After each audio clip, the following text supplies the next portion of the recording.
우리 예수님은 어떻게 죽으셨습니까? 할 때에 예수님을 죽인 사람들이 둘 등장을 합니다. 하나는 유대교 지도자들, 이 사람들이 예수님을 고소했다 하는 것이고, 또 한 사람은 로마 총독 빌라도가 사형 선고를 해서 예수님이 죽으셨다 이렇게 되어 있어요. 예수님을 죽이는 데에 관여했던 사람들이 유대교 지도자들과 로마 총독 빌라도만이 아니고 그 이외에도 여럿이 있지요. 우선 예수님을 유대교 지도자들에게 팔아넘긴 가룟유다, 그리고 예수님이 재판받을 때에 동원되었던 거짓 증인들, 그리고 빌라도가 예수님을 놓아주려고 할 때에 그 예수를 십자가 못 박으라고 아우성쳤던 군중들, 이런 사람들도 그 예수님을 죽이는 데에 가담했던 사람들입니다. 그런데 다른 사람들은 언급되지 않고 왜 이 두 부류가 언급됐느냐면은 이 사람들은 개인이 아니고 하나의 단체의 대표성을 띠고 있기 때문에 그렇습니다. 그래서 예수님은 우선 유대교 지도자라고 그러면은 제사장들, 장로, 서기관, 이런 사람들이 되겠습니다. 이런 사람들이 고소해가지고 예수님 죽였다 이렇게 되어 있어요. 그런데 유대교는 종교 집단인데, 유대교는 우리 기독교의 전신이에요. 그 유대교에서 우리 기독교가 이어지게 되는 것입니다. 이 유대교는 아브라함과 모세의 신앙 전통을 계승한 그런 종교예요. 그렇기 때문에 이 유대교는 하나님의 뜻을 받들어서 세상에 평화를 이루고 사람을 살리는 일을 해야 돼요. 그런데 예수님을 죽이는 데에 앞장섰다 이거예요. 그러면 왜 이 유대교가 예수님을 죽이려고 했느냐?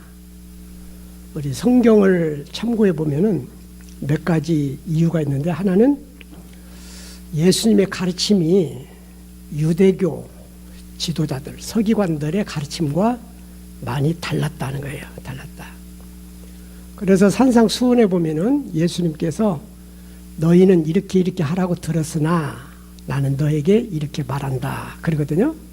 그러니까 너희가 들었으나 하는 것은 유대교 지도자들, 서기관들에게 배웠던 내용이에요. 그렇게 배워서 그렇게 너희들이 알고 있지만 나는 너에게 이렇게 말한다 그러면서 6반제를 말씀을 하십니다. 거기 보면은 살인이나 간음은 의미를 더 확대해요. 살인은 꼭 목숨을 끊어야 살인이 아니라 형제를 미워하는 것도, 독서를 퍼붓는 것도 살인한 것이다. 간음도 어떤 여자와 육체의 관계를 가져야만 간음이 아니라 마음으로 음욕을 품어도 간음한 것이다. 이런 가르침을 주십니다. 거기에 비해서 유대인들이 알고 있던 것과는 정반대되는 그런 가르침을 주기도 하셔요. 너희는 이웃은 사랑하고 원수는 미워하라.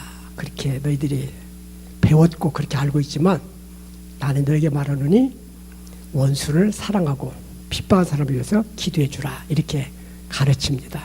그러죠? 그리고 너희들이 듣고 배워서 알고 있기는 우리 여자가 살기 싫으면 이혼증서 써서 내보내라. 이렇게 알고 있지만 나는 너에게 말하노니 간음한 이유가 아니면 이혼하지 말아라. 이렇게 예수님께서 가르쳐주고 계십니다. 그러니까 유대교 지도자들하고 사상에 있어서, 가르침에 있어서 마찰이 빚어져요. 마찰이. 예? 그런데 예수님의 가르침은 왜곡되어진, 그리고 잘못되어진 그 하나님의 말씀을, 하나님의 뜻을 올바르게 제시하는 가르침인데 유대인들은 이러한 예수님의 가르침을 따르고자 하는 것이 아니라 우리들의 생각, 우리의 사상과 너하고는 달라. 그러니까 너는 우리의 적이야. 이렇게 간주해서 예수님을 죽이려고 그런 것입니다. 또 한 가지는 예수님에게 많은 사람들이 따랐어요. 성경에 보면은 5,000명. 되게 이스라엘 사람들은 여자하고 아이 있는 숫자에 안 넣으니까 남자 장정들만 5천 명이면 엄청난 사람들이 모인 거죠. 이렇게. 그러니까 유대교 지도자들을 볼 때는 우리 유대교에서 저 예수에게로 다 쏠려가네. 우리 신도들 다 잃어버리겠네. 이런 위기감을 느껴서 예수님을 또 싫어하게 되기도 합니다. 그런가 하면 우리 예수님은 유대교 지도자들의 잘못을 지적하고 엄하게 책망을 해요. 특별히 이제 마태복음 23장에 보게 되지면 예수님은 유대교 지도자들을 향해서 너희 의식하는 자들아, 위선자들아 이렇게 말씀을 하세요. 그러면서 너희들은 사람들에게 무거운 짐을 지우는 자들이다. 그리고 대접받기를 좋아해가지고 자리에 윗석을 앉으려고 그러고 사람들에게 문안받기를 좋아하고 납비다 혹은 지도자라는 그런 칭호를 듣기를 원하는도다 이렇게 지적하기도 합니다. 그러면서 너희는 눈먼 인도자들이다. 사람들을 바르게 인도해야 되는데 엉뚱한데 잘못된 대로 인도하는 사람들이다. 그리고 너희들은 회칠한 무덤과 같은 자들이다. 겉은 경건하게 보이지만 속은 의식과 불법이 가득하도다 하면서 아주 신랄하게 유대교 지도자들을 책망을 합니다. 여기에 대해서 유대교 지도자들이 상당히 기분이 나빴겠지요. 그리고 예수님에 대한 증오심을 갖게 되어집니다. 그러나 무엇보다도 유대교 지도자들이 예수님을 죽이고자 했던 아주 확고한 이유는 뭐냐면 예수님의 성전 숙청입니다. 예수님이 예루살렘에 가셔가지고 성전에 들어가셨는데 성전에 가서 보니까 장사가 이루어지고 있어요. 그 장사는 일반 장사가 아니라 재물장사입니다. 재물장사. 그래서 사람들이 양을 끌고 오면은 트집을 잡아요. 꼬리에 똥이 묻어서 부정하니까 제사에 쓸 수 없다. 눈이 이렇게 짝짝이라 이건 부정해서 하나님께 제물로 사용할 수 없다. 그래서 자꾸 이렇게 보이콧을 시키고 그 대신 제물을 팔아먹는 거예요. 근데 폭리를 취해요. 폭리. 네. 거기다가 돈도 그냥 너희들이 가지고 온 돈은 뭐 조상집에 갔다 왔을 수도 있고 혹은 뭐 피를 만졌을 수도 있고 부정한 물건을 만졌을 수 있으니까 그런 손으로 만진 돈은 하나님께 드릴 수 없다. 그래서 돈을 바꿔줘요. 근데 100원짜리를 100원 받고 바꿔주는 게 아니라 100원짜리를 120원 받고 이렇게 바꿔주고 하면서 막대한 이익을 이렇게 성전 장사를 통해서 유대교 지도자들이 이렇게 이득을 얻고 있었는데 예수님이 와가지고 채찍을 막 휘둘러가지고 막 상을 막 뒤집어 엎으면서 다 내쫓아 버려요. 그러면서 하나님의 집은 만민이 기도하는 집인데 너희들은 강도의 소굴을 만들었구나. 그러면서 막 다 내쫓아 버려요.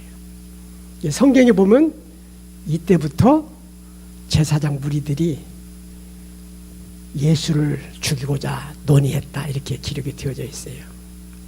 그러니까 유대교 지도자들이 왜 예수님을 죽였느냐 하면은 자신들의 기득권을 지키기 위해서 자기들의 지위 그리고 사람을 가르치는 교수권 그리고 자기들이 그 종교를 이용해서 지금까지 얻어왔던 엄청난 이득 이런 것들을 예수가 회방하니까 자기들의 이득을 지키기 위해서 예수를 죽였다고 우리는 볼 수가 있는 것입니다.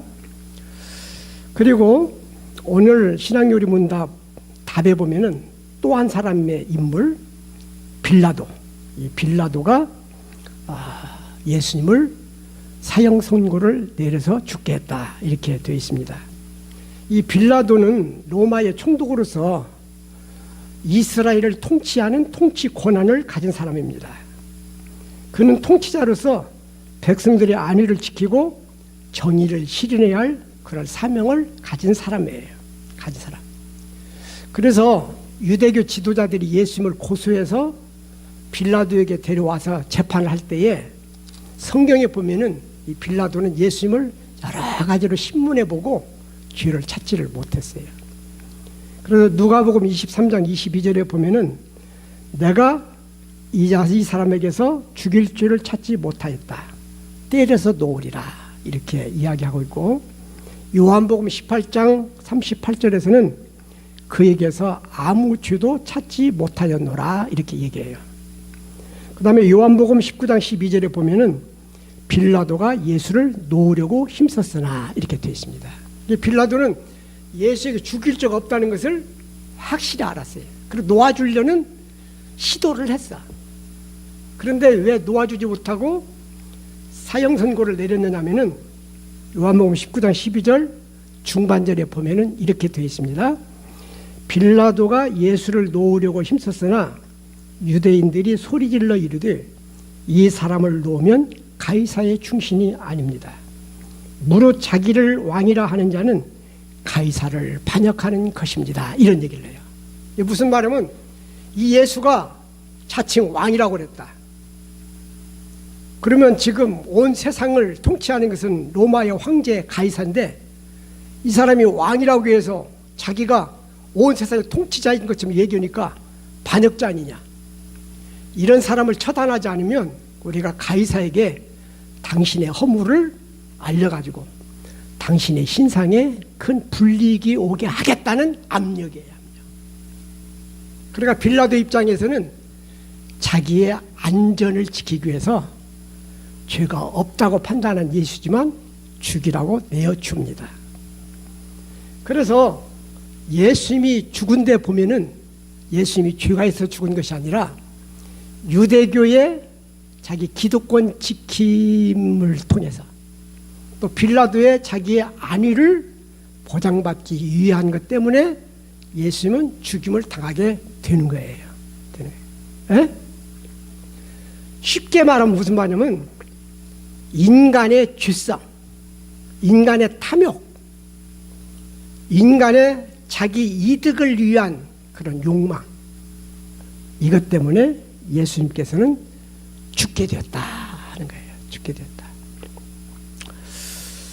여러분, 지금 우리나라에 극우 기독교들이 아주 극성스럽게 활동을 합니다. 예, 그 전문가의 통계를 보니까 우리나라에 극우 기독교인이 전체 기독교인의 16%에 해당이 된대요. 그러니까 모든 교인들이 다 극우 성향을 띈 건 아니고 일부인데 극성스러운 거예요. 극성스러운 거예요. 이분들이. 그런데 우리나라의 기독교가 이렇게 극우화된 이유가 뭐냐? 극우화된 이유가 이거예요. 제일 처음으로 올라가게 되면 우리가 해방이 되고 난 다음에 정부가 수립되고 이승만 대통령이 초대 대통령이 됐습니다. 근데 이 이승만 대통령이 교회의 장로님이세요. 그래가지고 교회에 많은 특혜를 주었어요. 교회에. 그리고 부통령이었던 분이 함태영 씨라고 하는 분인데 이분도 독실한 기독교 신자여가지고 대통령과 부통령이 기독교의 혜택을 주니까 그때의 대통령의 후원을 받아서 혜택을 입었던 교회들이 이제는 친정부 성향을 상당히 띠게 되어집니다.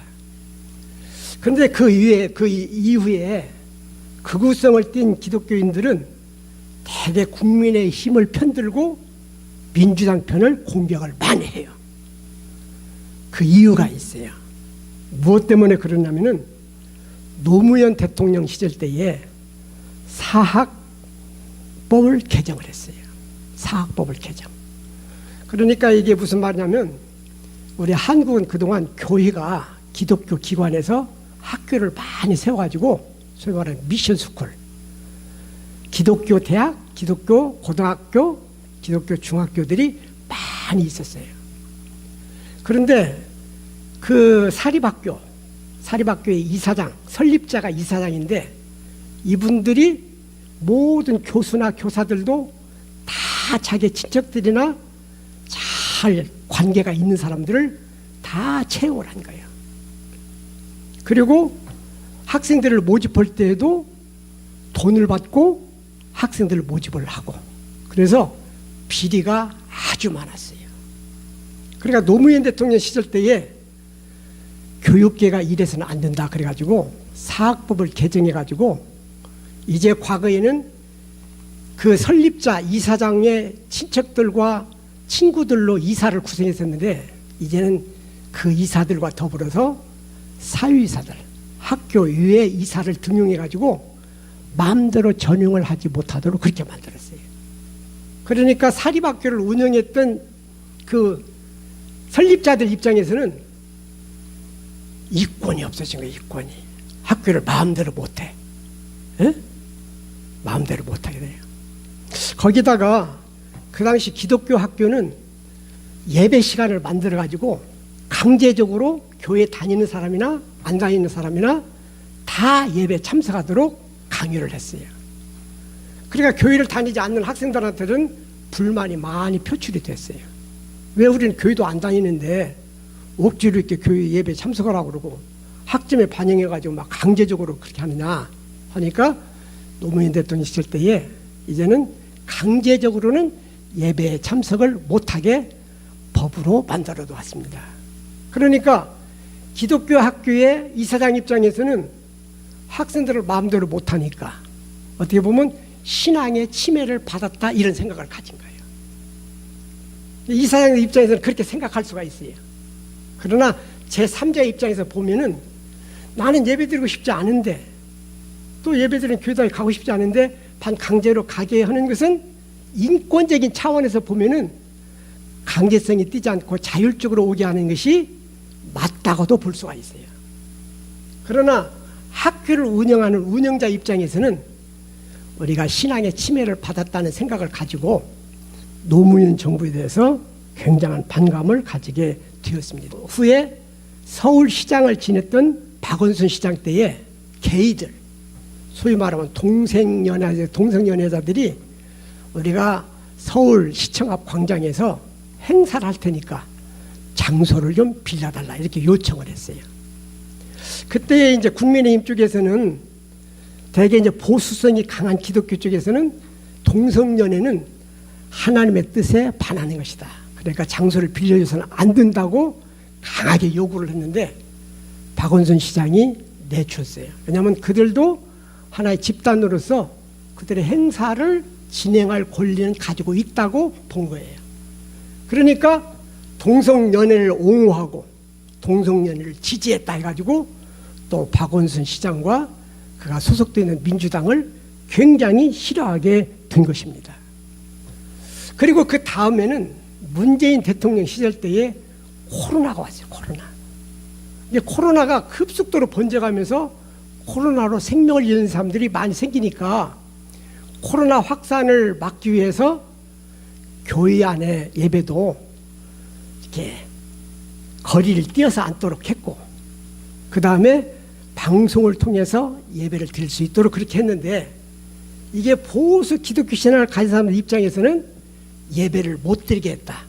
예배를 침해했다. 이렇게 본 거예요. 그래가지고 문재인 정부를 또 아주 싫어하게 된 것입니다. 정부에서 아주 신앙생활을 못하게 막은 건 아니거든요.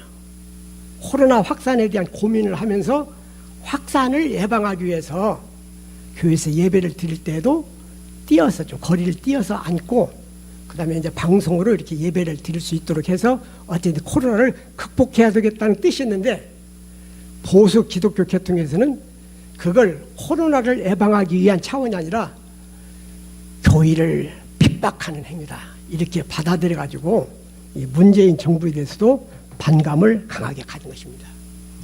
여기에 제일로 앞장서고 했던 인물들이 바로 전광훈 목사 그리고 부산 세계력교회 신현보 목사 이런 분들이 특별히 이렇게 민주당 정부에 대해서 하나님 교회를 박해하고 예배를 드리지 못하게 하고 이런 걸로 이렇게 몰아서 민주당을 싫어하게 됩니다. 그래서 이제 그 기독교 입장, 기독교 측에서 보면은 전적으로 국민의힘 지지를 막 해요. 지지를. 그런데 여러분 우리가 교회가 손해를 보는 것을 생각하기에 앞서서 교회는 모든 사람들을 살리는 역할을 해야 돼요. 유대교가 예수님을 죽인 이유는 뭐냐면 사람들을 살리고 사람들을 복되게 살게 하기 위한 차원이 아니고 우선 내 종교, 이 유대교를 지킨다는 명분 아래서 예수님을 죽인 거거든요.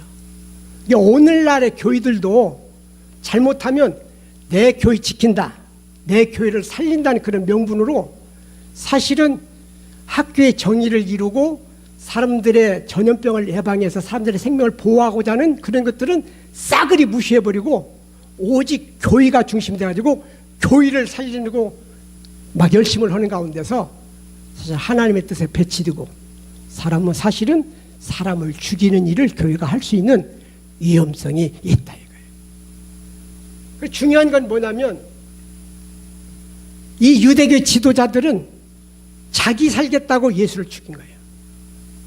빌라도도 자기 살겠다고 예수를 죽인 거예요. 그런데 예수님은 너 살리겠다고 내가 죽은 거예요. 이게 유대교와 예수님의 차이입니다. 차이. 우리 한국 교회도 유대교의 모습을 닮을 것이냐 예수의 모습과 예수의 정신을 닮을 것이냐 결단해야 돼요. 중요한 건 뭐냐면 나 살겠다고 예수님을 죽였던 유대교는 역사 속에서 거의 사라졌어요. 나 살겠다고 예수를 죽였던 빌라도도 비참한 최후를 맞이했고 그가 몸담고 있던 로마의 제국도 망해버리고 말았습니다. 그러나 너 살기 위해서 내가 죽었던 예수는 부활하셔가지고 지금 이 지구상에 모든 인구의 20%가 그 예수를 따르고 믿고 있습니다. 이게 교회의 정신이어야 돼요. 교회가 살기 위해서 다른 사람들은 전염병에 걸리든 죽든 상관없다는 그런 생각은 예수의 정신이 아니다 이거예요. 오로지 예수님의 정신에 입각해서 많은 사람을 살리고자 오히려 내가 희생하게 될 때에 그때에 교회는 살아나게 되어지고 교회는 부흥의 역사가 일어나게 될 줄로 믿습니다. 그러면서 여기 문제의 답에 또 하나 뭐가 있느냐면 구약 성경의 예언대로 죽었다 이렇게 됐어요. 구약 성경의 예언대로 죽었다. 구약 성경에는 장차 올 메시아에 대해서 많은 예언이 되어 있습니다. 왜 하나님께서 메시아에 대해서 미리 예언해 놨느냐 하면은 장차 올 메시아는 사람들이 대개 어떻게 상상하느냐 하면은 특출한 면이 있고 탁월한 능력이 있고 그리고 막강한 권세를 가진 그런 메시아를 생각해요. 그러나 예수님이 보내실 메시아는 사람들이 기대하는 그런 메시아가 아니에요. 다윗과 같은 영웅 메시아가 아니고 또 징기스칸 같은 그런 영웅적인 메시아가 아니고 가장 낮은 자리에서 겸손한 모습으로 와서 모든 사람을 섬기고 모든 사람을 살리는 메시아인데 하나님께서 미리 예언해 놓지 아니하시면 저 나사렛 시골 뜨내기 목수가 직업이었던 그 예수, 이 초라한 예수를 메시아로 믿을 사람이 없는 거예요. 그러나 예수님께서는 나사렛에 오셔서 마굿간에서 태어나신 그 예수가 하나님의 아들이고 그리스도임을 사람들로 하여금 믿게 하기 위해서 미리 구약 성경에 예언해 놓으신 겁니다. 그리고 예언되었던 것이 예수님에게서 하나씩 하나씩 성취되어져 갈 때에 사람들은 구약의 메시아에 대해서 이렇게 예언되어 있는데 저분이 그런 모습을 보이시네? 하면서 예수님을 메시아로 받아들이게 된 것입니다. 할렐루야.